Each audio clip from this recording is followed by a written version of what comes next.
ತನುವು ನಿನ್ನದು ಮನವು ನಿನ್ನದು, ತನುವು ನಿನ್ನದು ಮನವು ನಿನ್ನದು, ಎನ್ನ ಜೀವನ ಧನವು ನಿನ್ನದು.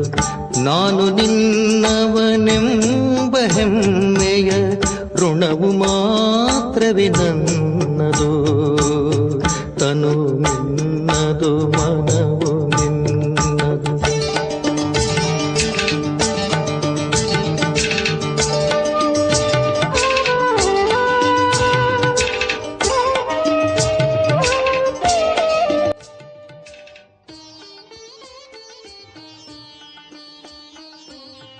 ಓಂ ಶಾಂತಿ.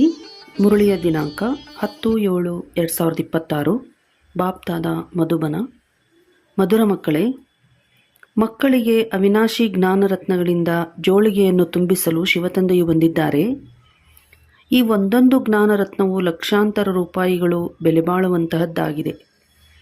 ಪ್ರಶ್ನೆ: ಗುಪ್ತದಾನಕ್ಕೆ ಇಷ್ಟು ಅಧಿಕ ಮಹತ್ವಿಕೆ ಏಕೆ ಇದೆ?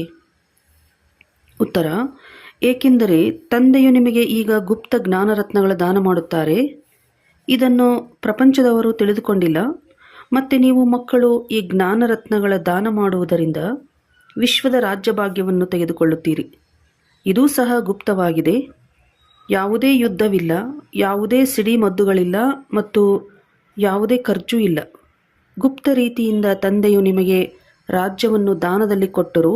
ಆದ್ದರಿಂದ ಗುಪ್ತದಾನಕ್ಕೆ ಬಹಳ ಮಹತ್ವ ಇದೆ. ಇಲ್ಲಿ ಡಬಲ್ ಓಂ ಶಾಂತಿ. ಶಿವಭಗವಾನು ವಾಚ್.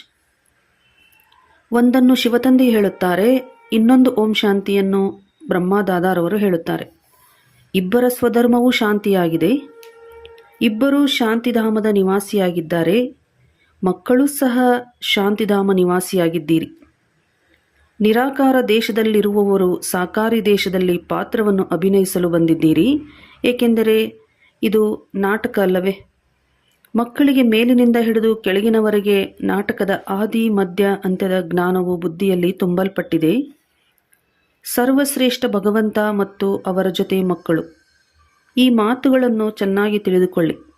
ನಿಮ್ಮ ವಿನಃ ಯಾರಲ್ಲಿಯೂ ಈ ಜ್ಞಾನ ಇಲ್ಲ. ನೀವು ಈಶ್ವರನ ಶಾಲೆಯಲ್ಲಿ ಓದುತ್ತೀರಿ. ಭಗವಾನು ವಾಚ್. ಭಗವಂತನು ಒಬ್ಬರೇ ಆಗಿದ್ದಾರೆ. ಯಾವುದೇ 10-20 ಮಂದಿ ಭಗವಂತರಿಲ್ಲ. ಯಾವುದೆಲ್ಲ ಧರ್ಮದವರಿದ್ದಾರೆಯೋ, ಅವರ ಯಾರೆಲ್ಲ ಆತ್ಮರಿದ್ದಾರೆಯೋ ಎಲ್ಲರಿಗೂ ಒಬ್ಬರೇ ತಂದೆಯಾಗಿದ್ದಾರೆ. ನಂತರ ತಂದೆಯು ಸೃಷ್ಟಿಯನ್ನು ರಚಿಸುತ್ತಾರೆಂದರೆ ಆಗ ಪ್ರಜಾಪಿತ ಬ್ರಹ್ಮ ಎಂದು ಹೇಳಲಾಗುತ್ತದೆ. ಶಿವನಿಗೆ ಪ್ರಜಾಪಿತ ಎಂದು ಹೇಳುವುದಿಲ್ಲ. ಪ್ರಜೆಗಳಂತೂ ಜನನ ಮರಣದಲ್ಲಿ ಬರುತ್ತಾರೆ. ಆತ್ಮವು ಸಂಸ್ಕಾರದ ಆಧಾರದಿಂದ ಜನನ ಮರಣದಲ್ಲಿ ಬರುತ್ತದೆ. ಅಂದ ಮೇಲೆ ಪ್ರಜಾಪಿತ ಬ್ರಹ್ಮನು ಬೇಕಾಗಿದೆ. ಪರಮಪಿತ ಪರಮಾತ್ಮನು ಪ್ರಜಾಪಿತ ಬ್ರಹ್ಮನ ಮೂಲಕ ರಚನೆಯನ್ನು ರಚಿಸುತ್ತಾರೆ ಎಂದು ಗಾಯನವಿದೆ. ಅವರನ್ನು ಪತಿತ ಪಾವನ ಬನ್ನಿ ಎಂದು ಕರೆಯಲಾಗುತ್ತದೆ. ಯಾವಾಗ ಪ್ರಪಂಚವು ಪತಿತವಾಗುತ್ತದೆಯೋ ಮತ್ತು ಅದರ ಅಂತ್ಯವಾಗುತ್ತದೆಯೋ ಆಗಲೇ ತಂದೆಯು ಪತಿತರಿಂದ ಪಾವನರನ್ನಾಗಿ ಮಾಡಲು ಬರುತ್ತಾರೆ.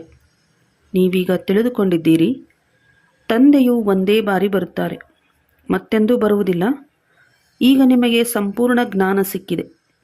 ನೀವು ನಾಟಕದ ಪಾತ್ರಧಾರಿಗಳಾಗಿದ್ದೀರಿ. ನಾಟಕದ ಪಾತ್ರಧಾರಿಗಳಿಗೆ ಯಾರದ್ದು ಯಾವ ಯಾವ ಪಾತ್ರ ಎಂದು ಎಲ್ಲರ ಪಾತ್ರದ ಬಗ್ಗೆ ಅವಶ್ಯವಾಗಿ ತಿಳಿದಿರಬೇಕು. ಅದಂತೂ ಚಿಕ್ಕ ಹದ್ದಿನ ನಾಟಕವಾಗಿರುತ್ತದೆ. ಅದರ ಬಗ್ಗೆ ಎಲ್ಲರಿಗೂ ತಿಳಿಯುತ್ತದೆ. ನೀವು ಸಹ ನೋಡಿ ಬರುತ್ತೀರಿ. ಬೇಕಾದರೆ ನೀವು ಅದನ್ನು ಬರೆಯಲೂಬಹುದು, ನೆನಪು ಮಾಡಿಕೊಳ್ಳಲೂಬಹುದು. ಬಹಳ ಚಿಕ್ಕದಾಗಿರುತ್ತದೆ. ಆದರೆ ಇದು ಬಹಳ ದೊಡ್ಡ ಬೇಹದ್ದಿನ ನಾಟಕವಾಗಿದೆ. ಇದನ್ನು ನೀವು ಸತ್ಯಯುಗದಿಂದ ಹಿಡಿದು ಕಲಿಯುಗದ ಅಂತ್ಯದವರೆಗೆ ತಿಳಿದಿದ್ದೀರಿ. ಈಗ ನಿಮಗೆ ಗೊತ್ತಿದೆ, ನಮಗೆ ಬೇಹದ್ದಿನ ತಂದೆಯಿಂದ ಬೇಹದ್ದಿನ ಆಸ್ತಿಯು ಸಿಗುತ್ತದೆ ಮತ್ತು ಹದ್ದಿನ ತಂದೆಯಿಂದ ಹದ್ದಿನ ಆಸ್ತಿಯು ಹದ್ದಿನ ಸಂಪತ್ತು ಸಿಗುತ್ತದೆ. ತಂದೆಯು ತಿಳಿಸಿದ್ದರು, ಯಾರು ರಾಜರಾಗುವರೋ ಅವರು ಹಿಂದಿನ ಜನ್ಮದಲ್ಲಿ ದಾನ ಪುಣ್ಯ ಇತ್ಯಾದಿಗಳನ್ನು ಮಾಡಿರುವುದರಿಂದ ಒಂದು ಜನ್ಮಕ್ಕಾಗಿ ರಾಜರಾಗುತ್ತಾರೆ. ಅವರು ಇನ್ನೊಂದು ಜನ್ಮದಲ್ಲಿಯೂ ರಾಜರಾಗುತ್ತಾರೆ ಎಂದಲ್ಲ. ನೀವು ಯಾರು ಸತ್ಯುಗದಲ್ಲಿ ರಾಜ ಮಹಾರಾಜರಾಗಿದ್ದೀರೋ ನಿಮ್ಮ ರಾಜ್ಯವು ಮರೆಯಾಗಿ ಬಿಡುತ್ತದೆ ಎಂದು ತಿಳಿದುಕೊಳ್ಳಬೇಡಿ. ನಂತರ ಯಾವಾಗ ಭಕ್ತಿ ಮಾರ್ಗವಾಗುವುದೋ ಆಗಲೂ ಸಹ ಅವರು ಹೆಚ್ಚು ದಾನ ಪುಣ್ಯ ಮಾಡುತ್ತಾರೆಂದರೆ ಅವರೂ ಸಹ ರಾಜಧಾನಿಯಲ್ಲಿ ಹೋಗುತ್ತಾರೆ. ಆದರೆ ಅವರು ವಿಕಾರಿ ರಾಜರಾಗಿ ಬಿಡುತ್ತಾರೆ. ನೀವೇ ಯಾರು ಪೂಜ್ಯರಾಗಿದ್ದೀರೋ ನಂತರ ಪೂಜಾರಿಗಳಾಗಿದ್ದೀರಿ. ಅದು ಅಲ್ಪಕಾಲದ ಸುಖವಿರುತ್ತದೆ. ದುಃಖವಂತೂ ಕೇವಲ ಈಗಲೇ ಇರುತ್ತದೆ. ಈಗ ತಮೋಪ್ರಧಾನತೆಯಲ್ಲಿಯೂ ಸಹ ನಿಮಗೆ ಸುಖವಿದೆ. ಯಾವುದೇ ಕಲಹ ಜಗಳಗಳ ಮಾತಿಲ್ಲ. ಇದಂತೂ ನಂತರದಲ್ಲಿ ಆಗುತ್ತದೆ. ಯಾವಾಗ ಲಕ್ಷಾಂತರ ಅಂದಾಜಿನಲ್ಲಿ ಆಗಿಬಿಡುವರೋ ಆಗ ಯುದ್ಧ ಇತ್ಯಾದಿಗಳು ಆರಂಭವಾಗುತ್ತದೆ. ನೀವು ಮಕ್ಕಳಿಗೆ ಸತ್ಯಯುಗ ತ್ರೇತಾ ದ್ವಾಪರದಲ್ಲಿಯೂ ಸುಖವಿರುತ್ತದೆ. ಯಾವಾಗ ತಮೋಪ್ರಧಾನತೆಯು ಹೆಚ್ಚಾಗುವುದೋ ಆಗ ಸ್ವಲ್ಪ ದುಃಖವಿರುತ್ತದೆ. ಈಗಂತೂ ಬಹಳ ತಮೋಪ್ರಧಾನತೆ ಇದೆ. ಇದು ತಮೋಪ್ರಧಾನ ಪ್ರಪಂಚ ಎಂದು ತಂದೆಯು ತಿಳಿಸುತ್ತಾರೆ. ನಿಮಗೆ ಗೊತ್ತಿದೆ, ಇದು ಬೇಹದ್ದಿನ ನಾಟಕವಾಗಿದೆ. ಇದರಿಂದ ಯಾರೂ ಬಿಡುಗಡೆಯಾಗಲು ಸಾಧ್ಯ ಇಲ್ಲ. ಮನುಷ್ಯರು ಯಾವಾಗ ದುಃಖದಲ್ಲಿ ಬೇಸತ್ತು ಹೋಗುವರೋ ಆಗ ಭಗವಂತನು ಇಂತಹ ಆಟವನ್ನು ಏಕೆ ರಚಿಸಿದರು ಎಂದು ಹೇಳುತ್ತಾರೆ. ಒಂದು ವೇಳೆ ಭಗವಂತನು ರಚಿಸದೇ ಇದ್ದಿದ್ದರೆ ಪ್ರಪಂಚವೇ ಇರುತ್ತಿರಲಿಲ್ಲ, ಏನೂ ಇರುತ್ತಿರಲಿಲ್ಲ. ರಚಯಿತ ಮತ್ತು ರಚನೆಯಂತೂ ಇದೆ, ಅದರ ವಿವರವೂ ಇದೆ. ಸತ್ಯಯುಗದಿಂದ ಕಲಿಯುಗದ ಅಂತ್ಯದವರೆಗೆ ಇನ್ನು ಕೆಲವೇ ದಿನಗಳಿವೆ. ನೀವು ಪ್ರತ್ಯಕ್ಷದಲ್ಲಿ ನೋಡುತ್ತೀರಿ. ಮೊದಲೇ ತೋರಿಸುವುದಿಲ್ಲ. 5,000 ವರ್ಷಗಳ ಚಕ್ರದಲ್ಲಿ ಇನ್ನೂ ಸ್ವಲ್ಪವೇ ಇದೆ. ಅದನ್ನು ಈಗಲೇ ತೋರಿಸಿಬಿಡುವುದಿಲ್ಲ. ಯಾವಾಗ ಆಗುವುದೋ ಆಗ ಅದನ್ನೂ ಸಹ ಸಾಕ್ಷಿಯಾಗಿ ನೋಡುತ್ತೀರಿ. ಏನಾಗಬೇಕಾಗಿದೆಯೋ ಅದು ಕಲ್ಪದ ಹಿಂದಿನ ತರಹ ಆಗುವುದು. ಇದನ್ನಂತೂ ನೋಡುತ್ತಲೇ ಇದ್ದೀರಿ. ತಯಾರಿಗಳು ನಡೆಯುತ್ತಿದೆ. ವಿನಾಶವಂತೂ ಖಂಡಿತ ಆಗುವುದು. ಎಲ್ಲದರ ತಯಾರಿ ಆಗುತ್ತಿದೆ. ಅದು ನಾಟಕದಲ್ಲಿ ಮೊದಲಿನಿಂದಲೇ ನಿಗದಿಯಾಗಿದೆ. ವಿನಾಶವು ಖಂಡಿತ ಆಗುವುದು. ಈಗ ಮಕ್ಕಳಿಗೆ ತಂದೆಯು ತಿಳಿಸುತ್ತಾರೆ, ನಿಮ್ಮ ಆತ್ಮವು ತಮೋಪ್ರಧಾನವಾಗಿದೆ. ಅದನ್ನು ಸಹ ಇಲ್ಲಿಯೇ ಸತೋಪ್ರಧಾನ ಮಾಡಿಕೊಳ್ಳಬೇಕಾಗಿದೆ. ಇದನ್ನು ನೀವೀಗ ತಿಳಿದುಕೊಂಡಿದ್ದೀರಿ. ತಂದೆಯು ಗುಪ್ತವಾಗಿ ಬರುತ್ತಾರೆ. ಗುಪ್ತವಾಗಿಯೇ ನಿಮಗೆ ಜ್ಞಾನವನ್ನು ಕೊಡುತ್ತಿದ್ದಾರೆ. ಪ್ರಪಂಚದಲ್ಲಿ ಯಾರೂ ತಿಳಿದುಕೊಂಡಿಲ್ಲ. ಗುಪ್ತ ರೀತಿಯಿಂದ ನೀವು ವಿಶ್ವದ ರಾಜ್ಯವನ್ನು ತೆಗೆದುಕೊಳ್ಳುತ್ತೀರಿ. ಯಾವುದೇ ಗಲಾಟೆ ಇಲ್ಲ. ಸಂಪೂರ್ಣ ಗುಪ್ತದಾನ ಎಂದು ಹೇಳಲಾಗುತ್ತದೆ. ತಂದೆಯು ಬಂದು ಮಕ್ಕಳಿಗೆ ಅವಿನಾಶಿ ಜ್ಞಾನರತ್ನಗಳ ಗುಪ್ತದಾನವನ್ನು ಕೊಡುತ್ತಾರೆ. ತಂದೆಯೂ ಸಹ ಎಷ್ಟೊಂದು ಗುಪ್ತವಾಗಿದ್ದಾರೆ, ಯಾರೂ ತಿಳಿದುಕೊಂಡಿಲ್ಲ. ಇವರೆಲ್ಲರೂ ಎಲ್ಲಿ ಹೋಗುತ್ತಾರೆ? ಬ್ರಹ್ಮಕುಮಾರ ಕುಮಾರಿಯರು ಏನು ಮಾಡುತ್ತಾರೆ ಎಂಬುದು ಏನನ್ನೂ ತಿಳಿದುಕೊಂಡಿಲ್ಲ. ನೀವು ಮಕ್ಕಳು ತಿಳಿದುಕೊಂಡಿದ್ದೀರಿ, ತಂದೆಯು ಎಷ್ಟು ಗುಪ್ತವಾಗಿದ್ದಾರೆ. ಮಕ್ಕಳನ್ನು ಗುಪ್ತ ವಿಶ್ವದ ಮಾಲೀಕರನ್ನಾಗಿ ಮಾಡುತ್ತಾರೆ. ಯಾವುದೇ ಯುದ್ಧವಿಲ್ಲ, ಸಿಡಿಮದ್ದುಗಳಿಲ್ಲ, ಯಾವುದೇ ಖರ್ಚು ಇಲ್ಲ. ಇಲ್ಲಾದರೆ ಒಂದು ಚಿಕ್ಕ ಹಳ್ಳಿಯನ್ನು ತೆಗೆದುಕೊಳ್ಳುವುದರಲ್ಲಿಯೇ ಎಷ್ಟೊಂದು ಜಗಳ ಕಲಹಗಳಾಗುತ್ತವೆ. ತಂದೆಯು ಬಂದು ಗುಪ್ತದಾನವನ್ನು ಕೊಡುತ್ತಾರೆ. ಅವಿನಾಶಿ ಜ್ಞಾನರತ್ನಗಳಿಂದ ನಿಮ್ಮ ಜೋಳಿಗೆಯನ್ನು ತುಂಬಿಸುತ್ತಾರೆ. ಶಿವಭೋಲಾ ಭಂಡಾರಿಯೇ ನಮ್ಮ ಜೋಳಿಗೆಯನ್ನು ತುಂಬಿಸು ಎಂದು ಹೇಳುತ್ತಾರೆ. ನೀವು ತಿಳಿದುಕೊಂಡಿದ್ದೀರಿ, ಶಿವತಂದೆಯು ಅವಿನಾಶಿ ಜ್ಞಾನರತ್ನಗಳಿಂದ ನಮ್ಮ ಜೋಳಿಗೆಯನ್ನು ತುಂಬಿಸುತ್ತಿದ್ದಾರೆ ಅಂದಾಗ ಒಂದೊಂದು ರತ್ನವೂ ಲಕ್ಷಾಂತರ ರೂಪಾಯಿಗಳು ಬೆಲೆಬಾಳುವಂಥದ್ದಾಗಿದೆ. ನೀವು ಎಷ್ಟೊಂದು ರತ್ನಗಳನ್ನು ಕೊಡುತ್ತೀರಿ ಅಂದರೆ ಎಷ್ಟೊಂದು ಜ್ಞಾನವನ್ನು ಕೊಡುತ್ತೀರಿ, ಎಷ್ಟೊಂದು ಜ್ಞಾನಿಯಾಗುತ್ತೀರಿ. ಅದು ಸಹ ಗುಪ್ತವಾಗಿದೆ. ದೇವತೆಗಳಿಗೆ ಎಷ್ಟೊಂದು ಆಯುಧಗಳು ಭುಜಗಳನ್ನು ತೋರಿಸುತ್ತಾರೆ. ವಾಸ್ತವದಲ್ಲಿ ಅದೇನೂ ಇರುವುದಿಲ್ಲ. ಸತ್ಯಯುಗದಲ್ಲಿ ದೇವತೆಗಳಿಗೆ ಇಷ್ಟೊಂದು ಭುಜಗಳು ಇರುವುದೇ ಇಲ್ಲ. ಕಲಿಯುಗದಲ್ಲಿ ಅನೇಕ ಪ್ರಕಾರದ ಆಯುಧಗಳನ್ನು ತೋರಿಸುತ್ತಾರೆ.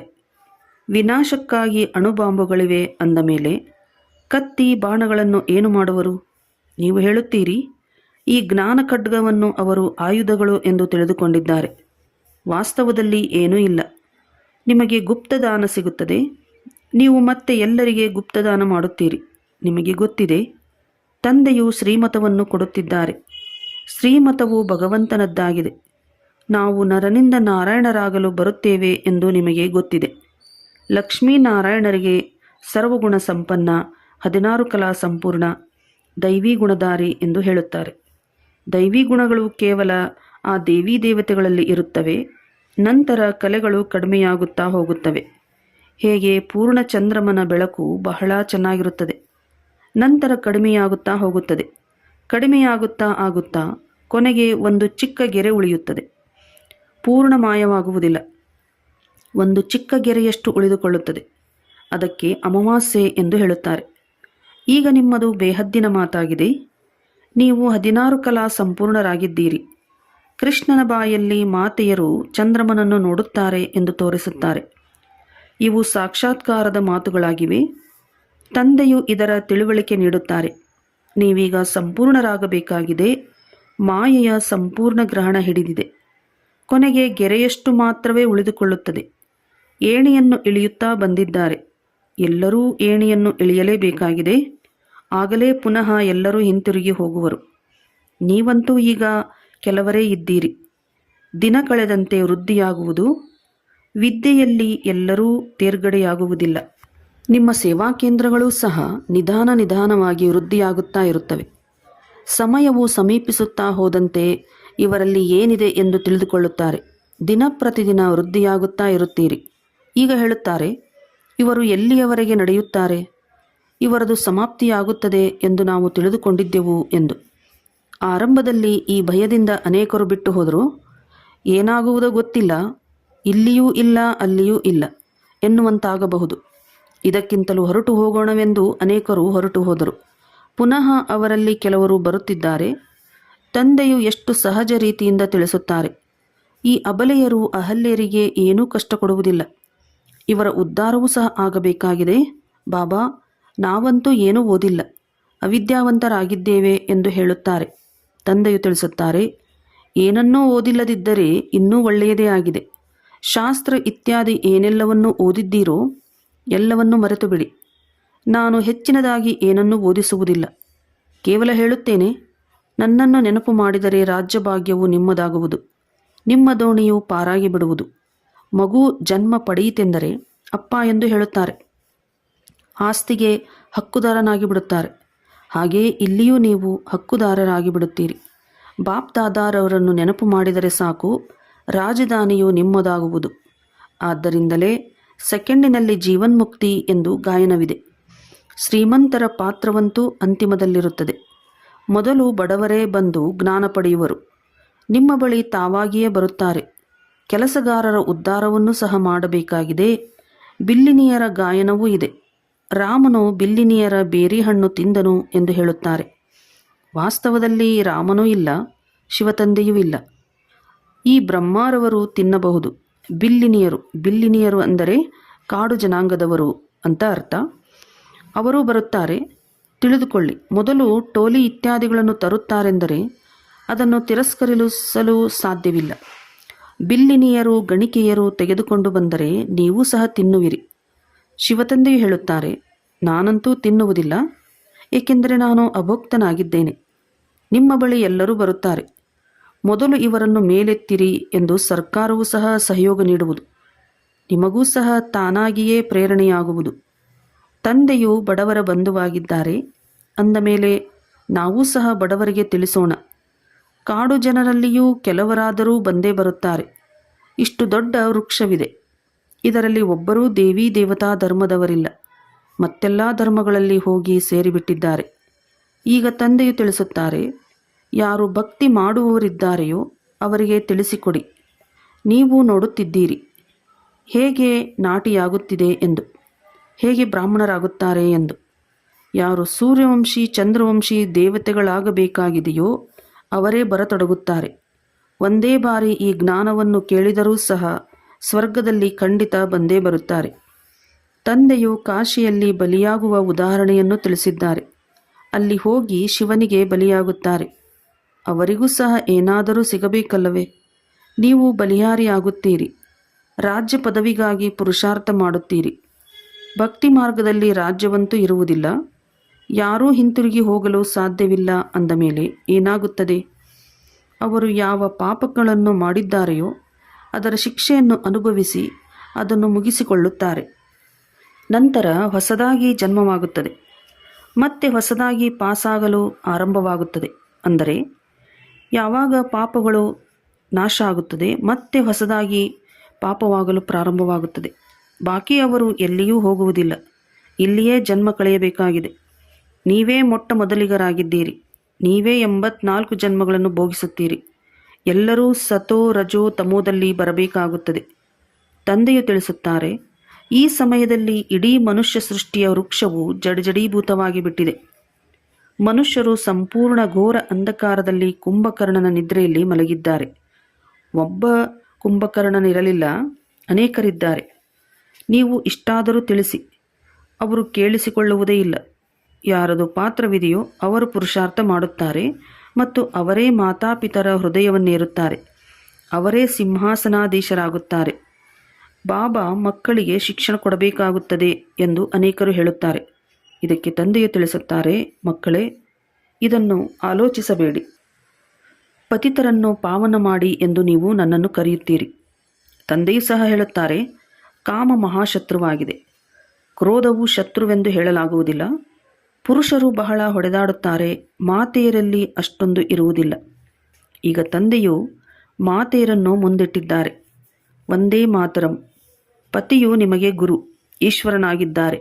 ಅವರ ಮತದಂತೆ ನಡೆಯಬೇಕೆಂದು ಮಾತೆಯರಿಗೆ ಹೇಳಿಕೊಡುತ್ತಾರೆ. ಮಾಂಗಲ್ಯ ಕಟ್ಟಿದರೆ ಸಾಕು, ಕೂಡಲೇ ಪತಿತರಾಗುವರು. ಅವರಿಗೆ ಈ ಈಶ್ವರ ಸಿಕ್ಕಿದನೇ, ಈಗ ರಾಮರಾಜ್ಯವು ಸ್ಥಾಪನೆಯಾಗುತ್ತದೆ. ಉಳಿದೆಲ್ಲರೂ ಹೊರಟು ಹೋಗುತ್ತಾರೆ. ವಿನಾಶಕಾಲೇ ವಿಪರೀತ ಬುದ್ಧಿ ಎಂದು ತಂದೆಯು ತಿಳಿಸುತ್ತಾರೆ. ಈಗ ನಿಮಗೆ ಪರಮಪಿತ ಪರಮಾತ್ಮನೊಂದಿಗೆ ಪ್ರೀತಿ ಬುದ್ಧಿ ಇದೆ. ಶಿವತಂದೆಯು ಇವರಲ್ಲಿ ಬರುತ್ತಾರೆ. ಇವರ ಮೂಲಕ ನಾವು ಕೇಳುತ್ತಿದ್ದೇವೆ ಎಂದು ನೀವಾತ್ಮರಿಗೆ ತಿಳಿದಿದೆ. ಆತ್ಮವು ಚಿಕ್ಕ ಬಿಂದುವಾಗಿದೆ. ಶಿವತಂದೆಗೆ ಇದು ತಾತ್ಕಾಲಿಕ ರಥವಾಗಿದೆ. ಇವರ ಮೂಲಕ ಈ ರುದ್ರಜ್ಞಾನ ಯಜ್ಞವನ್ನು ರಚಿಸಿದ್ದಾರೆ. ಇದು ವೃದ್ಧಿಯಾಗುತ್ತಲೇ ಹೋಗುವುದು. ಮಕ್ಕಳ ಹನಿಹನಿಗೂಡಿ ಹಳ್ಳವಾಗುವುದು. ಅಂದರೆ ಮಕ್ಕಳ ಒಂದೊಂದು ಪೈಸೆಯನ್ನು ಸೇರಿಸಿ ಪರಮಾತ್ಮ ಸ್ವರ್ಗವನ್ನು ಕಟ್ಟುತ್ತಾರೆ. ಮಕ್ಕಳು ತಮ್ಮದೆಲ್ಲವನ್ನೂ ಸಫಲ ಮಾಡಿಕೊಳ್ಳುತ್ತಾ ಇರುತ್ತೀರಿ, ಏಕೆಂದರೆ ಇದೆಲ್ಲವೂ ಮಣ್ಣು ಪಾಲಾಗಲಿದೆ, ಏನೂ ಉಳಿಯುವುದಿಲ್ಲ. ಆದ್ದರಿಂದ ಇಷ್ಟಾದರೂ ಸಫಲವಾಗಲಿ. ಸುಧಾಮನ ಉದಾಹರಣೆ ಇದೆಯಲ್ಲವೇ? ಹೆಣ್ಣು ಮಕ್ಕಳು ತಂದೆಯ ಬಳಿ ಹಿಡಿ ಅವಲಕ್ಕಿ ಅಥವಾ 6 ರೂಪಾಯಿ 8 ರೂಪಾಯಿಗಳನ್ನು ಕಳಿಸುತ್ತಾರೆ. ವಾಹ ಮಗುವೆ, ತಂದೆಯಂತೂ ಬಡವರ ಬಂಧುವಲ್ಲವೇ? ಇದಂತೂ ನಾಟಕದಲ್ಲಿ ನಿಗದಿಯಾಗಿದೆ. ಇದು ಕಲ್ಪದ ನಂತರವೂ ಆಗುವುದು. ಬಂಧನದಲ್ಲಿ ಇರುವವರಿದ್ದಾರೆ. ತಂದೆಯು ಹೇಳುತ್ತಾರೆ, ನೀವು ಭಾಗ್ಯಶಾಲಿಗಳಾಗಿದ್ದೀರಿ. ಶಿವತಂದೆಯ ಕೈಯಂತೂ ಸಿಕ್ಕಿದೆ. ಮುಂದೆ ಒಂದು ದಿನ ಬರುವುದು, ಎಲ್ಲ ಆರ್ಯ ಸಮಾಜಿಗಳೂ ಬರುತ್ತಾರೆ. ಇನ್ನೆಲ್ಲಿಗೆ ಹೋಗುವರು? ಮುಕ್ತಿ ಜೀವನ್ಮುಕ್ತಿಯ ಅಂಗಡಿಯು ಇದೊಂದೇ ಆಗಿದೆ. ಶಿಕ್ಷೆಗಳನ್ನು ಅನುಭವಿಸಿ ಮುಕ್ತಿಯಲ್ಲಿ ಹೋಗಬೇಕಾಗಿದೆ. ಇದು ಅಂತಿಮ ಸಮಯವಾಗಿದೆ. ಎಲ್ಲರೂ ಹಿಂತಿರುಗಿ ಹೋಗುತ್ತಾರೆ. ಇದು ಪ್ರಿಯತಮನ ಮೆರವಣಿಗೆಯಾಗಿದೆ. ಹೇಗೆ ಮೆರವಣಿಗೆಯು ನಡೆಯುತ್ತದೆ ಎಂಬುದೂ ಸಹ ಸಾಕ್ಷಾತ್ಕಾರವಾಗುವುದು. ನಿಮ್ಮ ವಿನಃ ಬೇರೆ ಯಾರೂ ನೋಡಲು ಸಾಧ್ಯವಿಲ್ಲ. ಒಳ್ಳೆಯದು. ಮಧುರಾತಿ ಮಧುರ ಅಗಲಿ ಹೋಗಿ ಮರಳಿ ಸಿಕ್ಕಿರುವ ಮಕ್ಕಳ ಪ್ರತಿ ಮಾತಾಪಿತಾ ಬಾಪ್ದಾದರವರ ನೆನಪು, ಪ್ರೀತಿ ಹಾಗೂ ಸುಪ್ರಭಾತ. ಆತ್ಮಿಕ ಮಕ್ಕಳಿಗೆ ಆತ್ಮಿಕ ತಂದೆಯ ನಮಸ್ತೆ. ಆತ್ಮಿಕ ಮಕ್ಕಳಿಂದ ಆತ್ಮಿಕ ತಂದೆಗೆ ನಮಸ್ತೆ ನಮಸ್ತೆ ನಮಸ್ತೆ. ಧಾರಣೆಗಾಗಿ ಮುಖ್ಯ ಸಾರ: ತಂದೆಯ ಮೂಲಕ ಜ್ಞಾನದ ಯಾವ ಗುಪ್ತದಾನ ಸಿಕ್ಕಿದೆಯೋ ಅದರ ಬೆಲೆಯನ್ನು ಅರಿತು ತಮ್ಮ ಜೋಳಿಗೆಯನ್ನು ಜ್ಞಾನರತ್ನಗಳಿಂದ ತುಂಬಿಸಿಕೊಳ್ಳಬೇಕಾಗಿದೆ. ಎಲ್ಲರಿಗೆ ಗುಪ್ತದಾನವನ್ನು ಕೊಡುತ್ತಾ ಹೋಗಬೇಕಾಗಿದೆ. ಈ ಅಂತಿಮ ಸಮಯದಲ್ಲಿ ಹಿಂತಿರುಗಿ ಹೋಗಬೇಕಾಗಿದೆ. ಆದ್ದರಿಂದ ತಮ್ಮದೆಲ್ಲವನ್ನೂ ಸಫಲ ಮಾಡಿಕೊಳ್ಳಬೇಕು. ಪ್ರೀತಿ ಬುದ್ಧಿಯವರೂ ಆಗಬೇಕಾಗಿದೆ. ಎಲ್ಲರಿಗೆ ಮುಕ್ತಿ ಹಾಗೂ ಜೀವನ್ಮುಕ್ತಿಯ ಮಾರ್ಗವನ್ನು ತಿಳಿಸಬೇಕಾಗಿದೆ. ವರದಾನ: ಮುಗ್ಧತೆಯ ಜೊತೆಗೆ ಸರ್ವಶಕ್ತಿವಂತನಾಗಿ ಇರುತ್ತಾ ಮಾಯೆಯ ವಿರೋಧ ಮಾಡುವಂತಹ ಶಕ್ತಿ ಸ್ವರೂಪ ಆಗಿರಿ. ಕೆಲವೊಮ್ಮೆ ಮುಗ್ಧತೆಯು ಬಹಳ ದೊಡ್ಡ ನಷ್ಟವನ್ನೇ ಮಾಡಿಬಿಡುತ್ತದೆ. ಸರಳತೆಯು ಮುಗ್ಧ ರೂಪವನ್ನು ಧಾರಣೆ ಮಾಡಿಬಿಡುತ್ತದೆ. ಆದರೆ ಇಂತಹ ಮುಗ್ಧರೂ ಆಗಬಾರದು. ಯಾವುದರಿಂದ ವಿರೋಧವನ್ನೂ ಮಾಡಲು ಸಾಧ್ಯವಾಗುವುದಿಲ್ಲ. ಸರಳತೆಯ ಜೊತೆಗೆ ಸಮಾವೇಶ ಹಾಗೂ ಸಹನೆ ಮಾಡುವಂತಹ ಶಕ್ತಿ ಇರಬೇಕು. ಹೇಗೆ ತಂದೆಯು ಭೋಲಾನಾಥನ ಜೊತೆಗೆ ಸರ್ವಶಕ್ತಿವಂತನೂ ಆಗಿದ್ದಾರೆ, ಹಾಗೆಯೇ ತಾವೂ ಸಹ ಮುಗ್ಧರಾಗುವುದರ ಜೊತೆಗೆ ಶಕ್ತಿ ಸ್ವರೂಪರೂ ಆಗುತ್ತೀರೆಂದರೆ ಮಾಯೆಯ ಗುಂಡು ಬೀಳುವುದಿಲ್ಲ. ಮಾಯೆಯು ವಿರೋಧಿಸುವುದಕ್ಕೆ ಬದಲು ನಮಸ್ಕಾರ ಮಾಡಿಬಿಡುತ್ತದೆ. ಸ್ಲೋಗನ್: ತಮ್ಮ ಹೃದಯದಲ್ಲಿ ನೆನಪಿನ ಬಾವುಟವನ್ನು ಹಾರಿಸುತ್ತೀರೆಂದರೆ ಪ್ರತ್ಯಕ್ಷತೆಯ ಧ್ವಜಾರೋಹಣ ಆಗಿಬಿಡುತ್ತದೆ. ಅವ್ಯಕ್ತ ಸೂಚನೆ: ಜ್ವಾಲಾಸ್ವರೂಪ ಸ್ಥಿತಿಯಲ್ಲಿರುತ್ತಾ ಶಕ್ತಿಶಾಲಿ ನೆನಪಿನ ಅನುಭವ ಮಾಡಿ. ವಿಶೇಷವಾಗಿ ನೆನಪಿನ ಯಾತ್ರೆಯನ್ನು ಶಕ್ತಿಶಾಲಿಯನ್ನಾಗಿ ಮಾಡಿಕೊಳ್ಳಿರಿ. ಜ್ಞಾನ ಸ್ವರೂಪದ ಅನುಭವ ಮಾಡಿ. ತಮ್ಮ ಶ್ರೇಷ್ಠ ಆತ್ಮರ ಶುಭ ವೃತ್ತಿ ಅಥವಾ ಕಲ್ಯಾಣದ ವೃತ್ತಿ ಮತ್ತು ಶಕ್ತಿಶಾಲಿ ವಾತಾವರಣ ಅನೇಕ ಚಡಪಡಿಸುತ್ತಿರುವ, ಅಲೆದಾಡುತ್ತಿರುವ, ಕರೆಯುತ್ತಿರುವ ಆತ್ಮರಿಗೆ ಆನಂದ, ಶಾಂತಿ ಮತ್ತು ಶಕ್ತಿಯ ಅನುಭೂತಿ ಮಾಡಿಸಿರಿ. ಒಳ್ಳೆಯದು. ಓಂ ಶಾಂತಿ.